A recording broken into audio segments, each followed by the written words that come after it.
apa kabar Anda semua? Wah, semangat nih Bung Rocky ya. Seperti kita sudah prediksikan bahwa akan sangat dinamis gitu kalau dalam kosakata yang positif tentang dunia politik Indonesia. Kalau dengan kosakata yang negatif tentu bukan dinamis ya. Itu kasakusuk namanya, kasakusuk yang dinamis. Kasakusuk yang dinamis ya. Karena setelah Prabowo bertemu dengan Pak Surya Paloh katanya diundang makan siang, sekarang giliran ini Pak SBY ketemu dengan Surya Paloh, dan Pak SBY ini mendatangi Surya Paloh loh di kantornya. Ini dahsyat. Jadi kalau kata politisi PDIP, kalau sudah ada level dewa ini, level dewa turun, ini berarti permainan-permainan tingkat dewa sudah mulai bermain. Nah, di Unhan kemarin juga ada permainan juga itu. Saya lihat Bu Mega dituntun oleh Pak Prabowo naik tangga di Universitas Unhan ketika menghadiri promosi doktor dari Hasto, Sekjen PDIP. Gitu, Bung Rocky. Nah, ini saya kira yang topik hari ini yang jadi topik pertama yang akan kita bahas. Nanti untuk topik kedua kita akan bahas yang lain. Ini yang menarik kasakusuknya, justru kasakusuk dan bisik-bisiknya. Karena tetap pers nggak dapat bocoran. Ya ada pers pasti tahu bocorannya, tapi kadang-kala bocorannya disamarkan. Ibu Mega pasti senang karena dituntun oleh Pak Prabowo dan berharap bahwa Pak Prabowo jangan terlalu banyak kasakusuk juga tuh. Karena tetap faktor Pak Prabowo itu semacam final lah di PDIP. Kan kalau kita bikin kalkulasi kuantitatif, ini negeri ini ditentukan oleh PDIP dan Gerindra sebetulnya, kan secara gampang begitu tuh. Walaupun mereka masih soal 20% yang bagi kita itu nggak masuk akal tuh. Tetapi dalam kasakusuk ini Prabowo juga merasa bahwa ya satu waktu mungkin masih ada batu tulis tapi tinggal batunya, tulisannya udah hapus tuh perjanjiannya. Itu tetap, karena itu Pak Prabowo tetap berupaya untuk cari semacam bumper line lah atau buffer line tuh, terutama Kofifa disebut segala macam, seolah-olah itu Pak Jokowi menghendaki supaya ada unsur ya Islam di dalam panggung politik versi Prabowo. Itu satu soal tuh. Soal yang lain, tiba-tiba orang kaget kok Pak SBY yang mendatangi markas Nasdem. Kan mestinya orang menganggap ya mestinya Pak Surya Paloh yang lebih junior datang.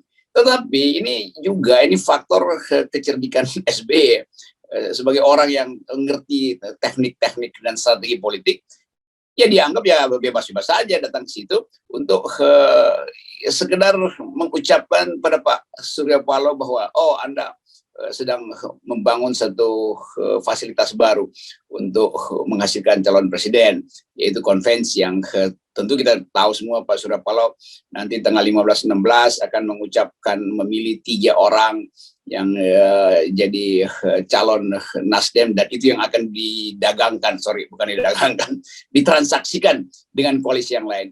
Jadi Surya Paloh punya poin bahwa dari daerah akan ada kebulatan tekad untuk 3 orang, dan akhirnya Pak Surya Paloh yang menentukan. Walaupun orang anggap ya ini konvensi separuh hati, ya mestinya dimusyawarahkan aja atau di voting, tapi karena Pak Surya Paloh yang secara dominan memimpin Nasdem, maka 3 calon itu akan ada di tangan Pak Surya Paloh tanggal 15-16. Dan kita tahu calonnya udah pasti Anies, Ganjar, Andika, sangat mungkin 3 itu yang akan dimunculkan.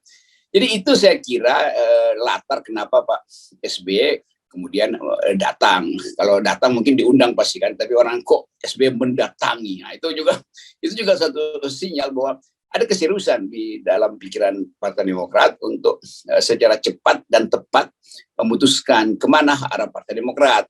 Karena Partai Demokrat lagi gembira, elektabilitasnya naik-naik juga tuh. Jadi itu intinya tuh. Sementara Pak Yusuf Kalla masih berupaya untuk nyari sinyal apakah bisa Anies Puan itu dihasilkan melalui keputusan politik bersama. Padahal kita tahu bahwa Pak YK juga player yang hebat. Jadi betul, para dewa udah turun gunung sekarang. Megawati udah di depan dari awal, lalu Surya Paloh sebetulnya juga beberapa waktu lalu udah menyatakan kehendaknya untuk membuat calon sendiri, nggak mau ikut koalisi itu. Dan Pak SBY akhirnya turun gelanggang. Udah lama kan Pak SBY memantau sambil beliau menjadi artis, melukis-lukis segala macam, membina olahraga. Nah sekarang fasilitas politik terbuka, lalu Pak SBY muncul di gelanggang. Jadi kita akan menonton para dewa. Sementara pada saat yang sama kita ingin agar supaya para dewa memastikan kalau tidak 0% maka kita akan boikot pemilu. Nah, kita sekarang bahas satu persatu lagi ya. Tadi soal tuntun menuntun di Unhan tadi itu ya. Saya tidak tahu siapa. Yes. Kalau secara physically saya sih melihat Pak Prabowo menuntun Ibu Mega. Ya, ini kan memang dari sisi usia Pak Prabowo itu lebih muda dari Ibu Mega. Dan saya lihat di sebelahnya ada Pak Budi Gunawan tersenyum bahagia lihat dua orang ini rukun gitu ya. Tetapi yang pertanyaan saya kalau dari sisi politik ini siapa menuntun siapa gitu, Bung Rocky, karena kemarin kan tadi kita singgung juga Pak Prabowo sempat bertemu dengan Surya Paloh, sementara Surya Paloh kita tahu dia berupaya menciptakan poros tersendiri. Ya mungkin sinyal lebih awal ditangkap oleh Pak Prabowo walaupun tidak diucapkan bahwa nama beliau tidak ada di dalam daftar konvensi Nasdem, karena ya bukan basa-basi. Ya secara konstitusional kan begitu kan, Nasdem mau menjaring dari dalam maupun dari luar. Tapi kan Pak Prabowo Gerindra, masa Pak Prabowo ikut konvensi Nasdem? Yang paling mungkin adalah koalisi itu. Tapi Pak Surya Paloh kelihatannya koalisi itu halaman terakhir tuh. Yang penting dia dapat dulu kejelasan siapa yang akan dirangkul oleh Nasdem untuk dipromosikan sebagai calon presiden, dan tentu hasil rangkulan itu akan mempengaruhi harga politik, harga saham politik kan. Itu biasa ya kan, begitu Nasdem sebutin mungkin langsung jadi blue chip yang bersangkutan. Lalu KIB yang dideklarasikan kemarin tapi juga belum punya point of view mulai merasa waduh ini tertinggal lagi itu. Kan bahaya misalnya secara politis kalau Nasdem duluan mengucapkan caleg dan gempar secara politik, partai-partai lain melihat oh memang yang diusulkan Nasdem itu yang masuk akal. Nah KIB gigit jari lagi kan. Itu yang kemarin saya terangkan bahwa KIB ini bisa berantakan, koalisi Indonesia berantakan tuh. Karena fokusnya nggak di situ, fokusnya tukar tambah masih panjang. Tetapi inisiatif Pak Erlangga kita angkat jempol karena Pak Erlangga berani untuk memimpin sebuah alternatif yaitu koalisi Indonesia Bersatu. Jadi Golkar juga sebetulnya Golkar tetap punya kapasitas untuk bermain walaupun dia jauh elektabilitas secara partai sebagai partai. Tapi sekali lagi ini kan permainan antar elit yang tukar tambahnya itu baru kelihatan ya mungkin sebulan ke depan setelah ketahuan bahwa semuanya ini amplop kosong dan berupaya untuk naikin harga dengan bubbling.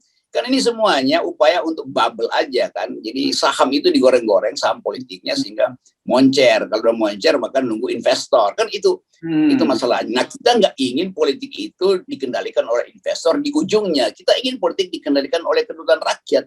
Itu pentingnya kita dorong terus 0% ini nih. Jadi sekali lagi silahkan elit itu bermain-main di atas, tapi bagi masyarakat sipil ada yang final. Kalau Anda tidak 0%, kami akan lakukan gerakan LBP. Liga boikot pemilu.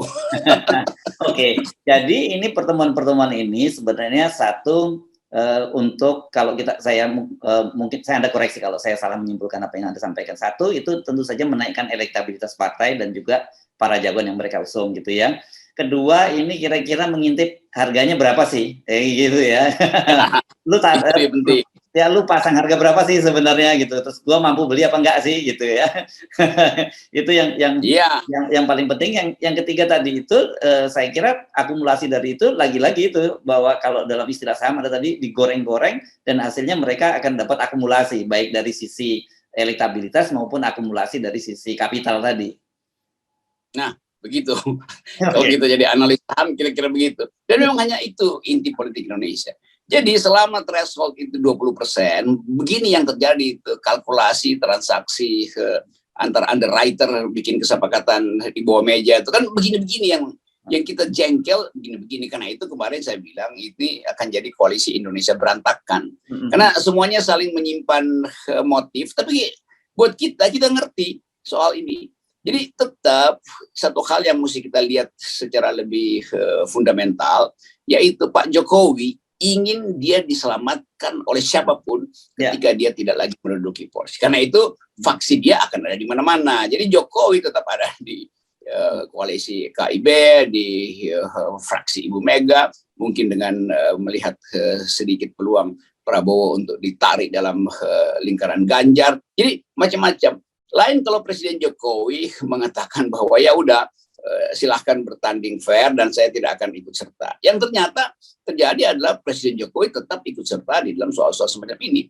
3 periode masih berjalan, tiba-tiba kalangan tertentu muncul lagi dalam upaya untuk anti-Islamofobi. Kan begini-begini nih. Jadi kita lihat kekacauan justru karena cahaya Pak Jokowi tiba-tiba jadi terang. Itu artinya akan segera padam. Karena dalam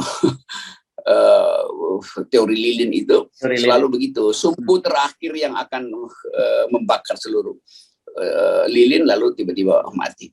Jadi kita justru harus bersiap-siap bila terjadi keadaan yang bukan sekedar peluang tapi pasti terjadi soal krisis pangan dan ekonomi yang juga udah diwanti-wanti oleh Presiden dan Sri Mulyani. Kalau itu terjadi berantakan semua ini. Dan itu akan menghasilkan social unrest. Nah, di situ kita hitung misalnya peran Pak Andika di mana.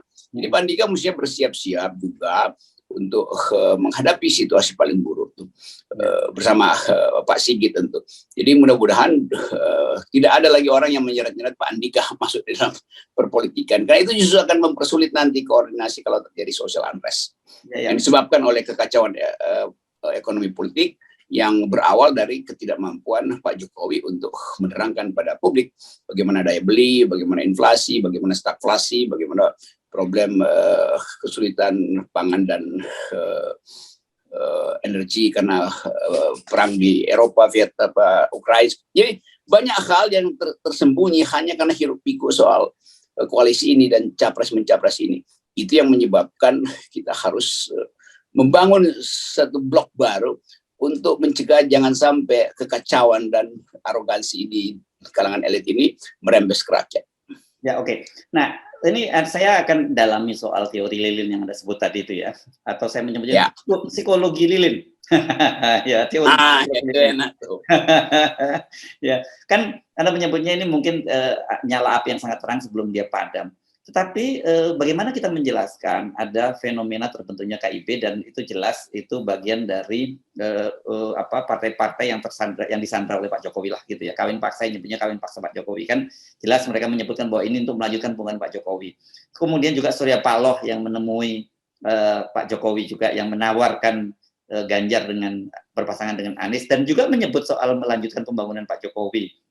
Terus kalau nggak salah nih, Anda mungkin bisa konfirmasi saya dengar sebenarnya juga sudah ada pertemuan antara Pak Jokowi dengan Pak SBY sebelumnya, Bro, walaupun tidak dipublikasikan.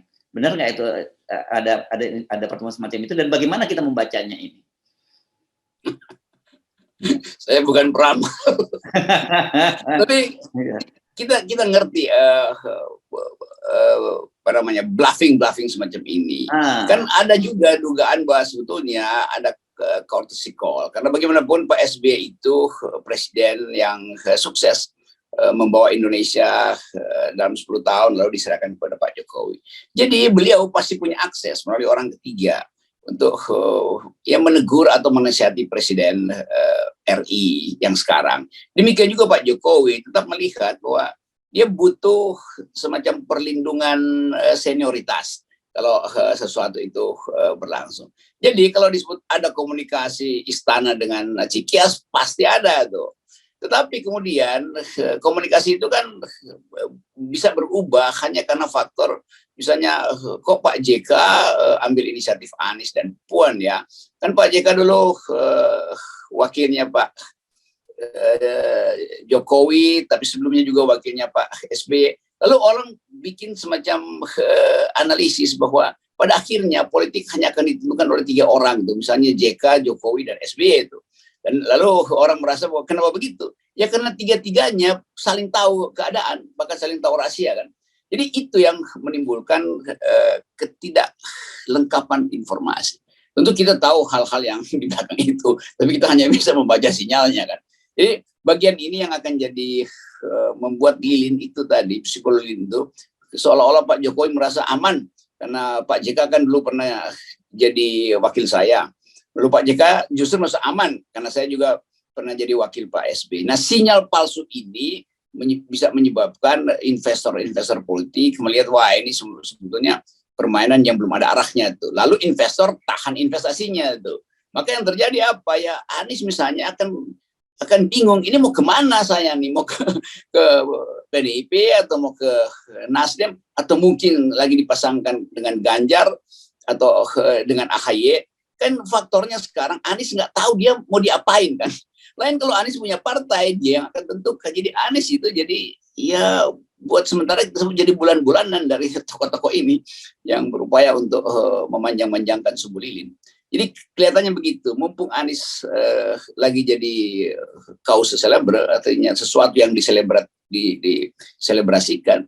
Pada saat yang sama Anies cemas karena dia akan diobang-ambingkan oleh ketidakpastian. Nah, bagian itu yang sering kita anggap Anies bisa masuk dalam jebakan Batman.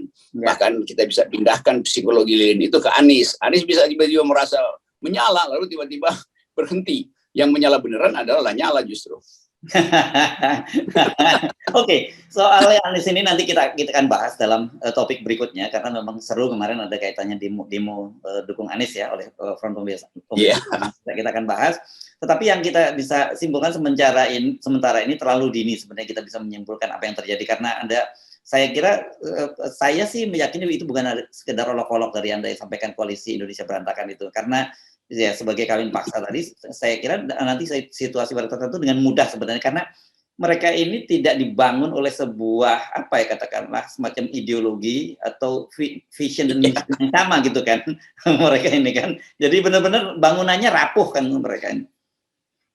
Yang paling rapuh tandanya adalah Projo ada di situ. Kan secara psikologi kan ya Projo, teman-teman Projo ini pasti merasa dia penting kan. Tetapi buat Golkar ya itu cuma cover doang supaya nggak diganggu-ganggu. Seolah-olah Jokowi setuju maka dipanggillah Projo. Kan itu intinya kan. Jadi sebetulnya ya kita ngerti lah ya. Saya kenal teman-teman saya juga di Projo. Dan jangan sampai juga Projo itu jadi sekedar tali ikat untuk sementara yang akan digunting juga tuh. Karena dianggap Projo apa poinnya apa itu kan. Ya. Menarik. Hal-hal yang menyangkut inside story nanti kita bicarakan di WA ya. Oke, saya garansi nggak akan saya bocorkan. Kalau saya bocorkan pun tanpa menyebut nama, not attribution gitu, dalam media kan begitu disebutnya ya. Ya, pokoknya kita hanya ingin mengingatkan bahwa banyak pemain yang lagi berpikiran buruk tuh. Jadi, tapi tetap semangat karena Pak Erlangga bagus, langsung jadi tokoh nasional, itu artinya elektabilitasnya naik juga.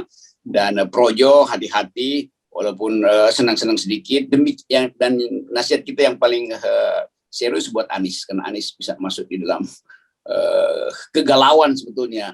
Karena terlalu diangkat-angkat tapi basisnya belum bisa dihitung gitu. Kira-kira itu. Ini kan pesan-pesan dari FNN. Terima kasih Bung Rocky. Jadi saya lagi pertimbangkan apakah informasi Anda nanti masuk klasifikasi off the record gitu kan. Memang itu off the record itu betul-betul totally tidak hanya boleh saya yang tahu, tapi atau not attribution gitu. Saya boleh membocorkan kepada orang tanpa menyebut sumbernya Rocky Gerung. Atau saya bilang sebutnya ya RG bukan nama sebenarnya, kira-kira begitu sering. Nanti saya ditelepon oleh banyak lembaga survei untuk konfirmasi pula nih bahaya nih. Yang penting kisi-kisinya kita kasih aja, nah itu sih kisi-kisi. Ya. Oke, terima kasih Bung Rocky, tetap 0%. Ya, tetap begini.